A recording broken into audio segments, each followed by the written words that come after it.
Hello and welcome back. I'm Holly and you're watching Kalkine TV live from Sydney. This is the Economic Corner show, where we update you on all the biggest global economic announcements. The first update for the day comes in from Israel. Israel is facing the worst communal violence outbreak in years. Violence between Israeli Jews and minority Israeli Arabs have broken out in several Israeli towns, shaking the country to its core. Israel has now deployed additional troops to control the situation as the outbreak enters the fourth day. As per media reports, the death toll because of the outbreak has now risen to 83 in Gaza and 7, including a soldier, in Israel.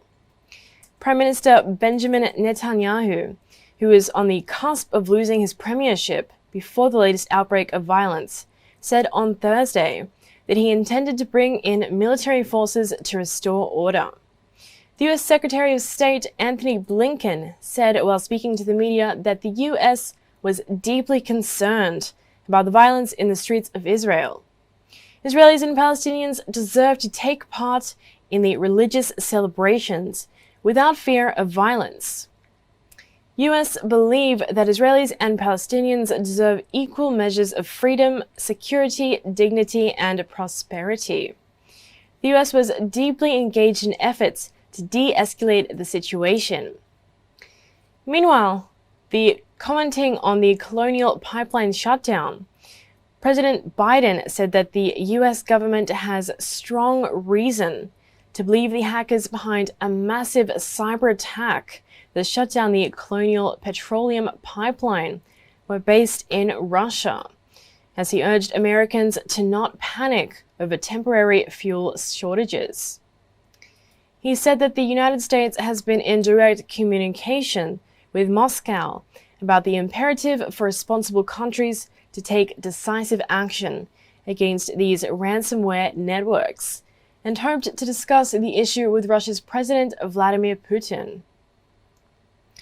U.S. Secretary of State Antony Blinken on Thursday said that the United States would not leave Australia alone in the face of economic coercion from China. Washington has repeatedly criticized what it says are Beijing's attempts to bully neighbors with competing interests. U.S. President Joe Biden has sought to bolster ties with allies in the Indo-Pacific to counter China's growing power. China has imposed a series of trade sanctions on Australian exports ranging from wine to coal, as the two countries' tensions have worsened in recent years. And now moving on to important economic numbers released from the United States. U.S. producer prices increased in April at twice the expected rate, according to government data released on Thursday.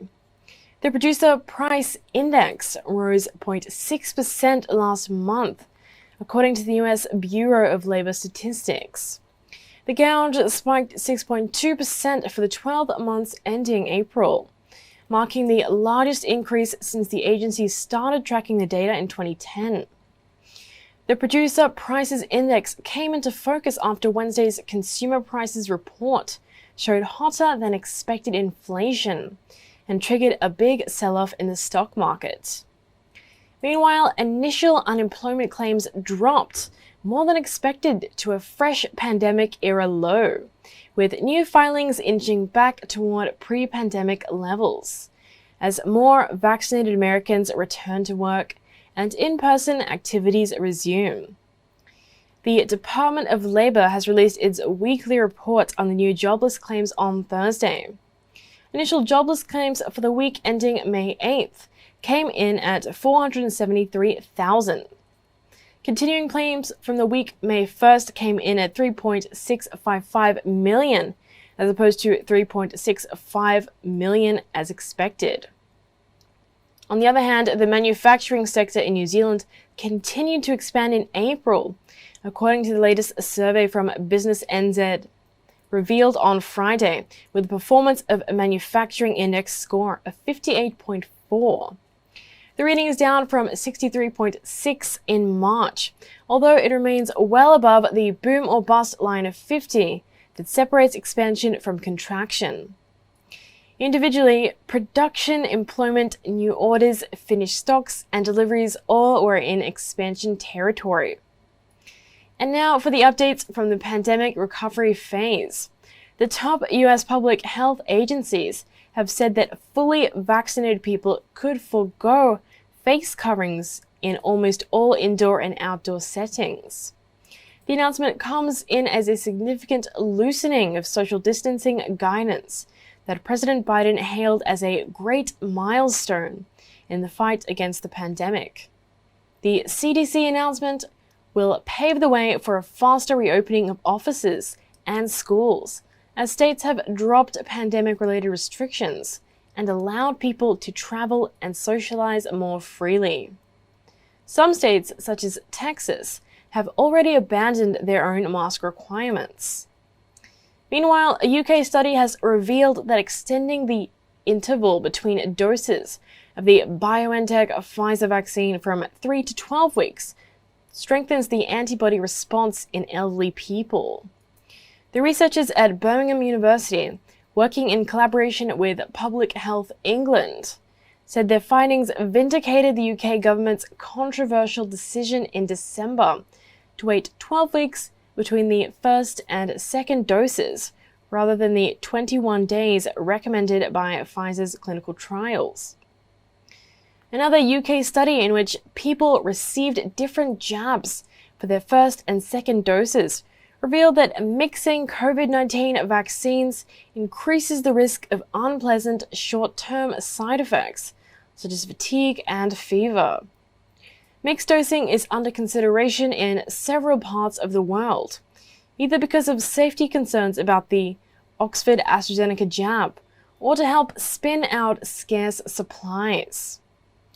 Several European countries, including France and Germany, are offering a second dose of a different vaccine to younger people who received a first jab of the AstraZeneca shot that has been associated with rare cases of a serious blood clotting disorder. Some Canadian provinces are also considering mix and match vaccine schedules to make the most of available supplies. On the other hand, the Biden administration's decision to back a proposal to waive patents on COVID-19 vaccines during the pandemic surprised many and has negatively affected the share price of vaccine makers. Sharing concern on the patent waiver, Roche Chief Executive Severin Schwan has warned that waiving COVID-19 vaccine patents would be a catastrophic comparable to East Germany's nationalization of drug makers. He said that the waiver will be counterproductive and would not solve supply shortages. Speaking at a post-budget event in Sydney, the Australian Prime Minister Scott Morrison said that he expects Australia to pass the 3 million mark by Friday afternoon. Scott Morrison says 2.98 million have been vaccinated against COVID-19 in Australia. He further said that the country is on track to offer all adult Australians a vaccination by Christmas. And now let's look at this special report on the iron ore space. How could the redhot iron ore rally benefit investors? Well, iron ore has turned into a red-hot commodity in the past few weeks. The prices registered a record high with resumption in industrial activity after China's Labor Day holiday. High demand from Chinese steel industries for iron ore, a key steelmaking ingredient, has kicked the spot prices of iron ore to $237.57 US per ton on Wednesday, with a notable 3.8 intraday hike. The robust recovery in global economic activity, coupled with slower supply recovery, has triggered the widely believed commodity supercycle. The two biggest economies, the US and China, have posted a strong rebound after an ease in the COVID-19 pandemic-driven lockdown. China's commodity imports have recorded a groundbreaking surge in imports this year compared to the previous year's figures. The country's overall import rose 43.1%, the highest since January 2011. As per General Administration of Customs data released on Tuesday. Supply disruptions due to bad weather conditions in leading iron ore producing countries, including Australia and Brazil, coupled with a robust economic recovery and US President Joe Biden's $2.3 trillion infrastructure plan, have led the prices of the base metal to current levels. The demand is poised to grow further in the coming weeks as China is heading to enter into the wet season and wants to make the best out of the available time. The wet weather conditions in the country will reduce industrial activities and the demand for raw materials. Leading market analysts, including the Bank of America, lifted its iron ore forecast for 2021 by 27.5% to $172 per ton. Overseas, China Banking Corp forecasted iron ore to $250 per ton in a note for the first 1 to 5 years. Another peer, Citigroup, expects iron ore prices to average nearly $174 per ton. And now moving on, major delays from vehicle manufacturers in COVID-stricken countries has left Australian consumers with major wait times on their orders. Dealerships have been offering refunds on the car purchases, with the most affected being South Korean manufacturer Kia Motors.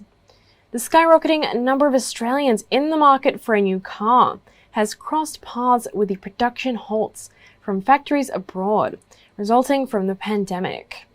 The delays are in part due to a shortage of car components, like computer chips and semiconductors, triggering a supply chain dislocation. Australian consumers are staring down the barrel of wait times of up to 6 months. And the next big news. The university sector is in trouble in light of 2021's federal budget. The institution's future is looking bleak and ugly, according to experts, after suffering from a severe lack of funding.